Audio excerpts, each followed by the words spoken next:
ఎంత ముందుకెళ్తే తప్ప ఒక సినిమా రాదు, జరగదు.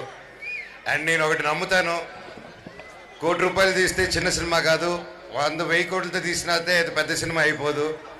సినిమా ఎప్పటికీ సినిమానే, బాగుందా బాగాలేదా అంటే బెటర్. సో సినిమా చాలా గొప్పదండి, అందుకే సినిమాని నా అమ్మతో పోలుస్తూ ఉంటాను.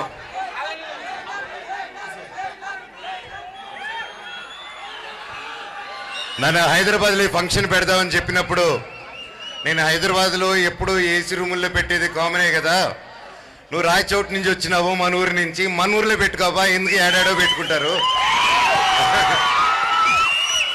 అన్న, అక్కడ మీకు రాగలుగుతారా దూరం అంటే, ఏం బా తిరుపతి నుంచి ఎంత దూరం బా అన్నా నేను.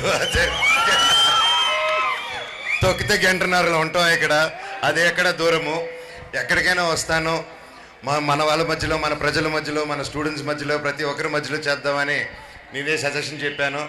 And thank you so much, మీరందరూ వచ్చి ఇలా భరత్కి సపోర్ట్గా నిలబడి మన ఊరికి సపోర్ట్ చేస్తున్నారు. అని చెప్పాడు, హెల్ప్ అనగానే వచ్చి అన్న హెల్ప్ చేస్తున్నాడు, నిలబడాడని చెప్తున్నాను.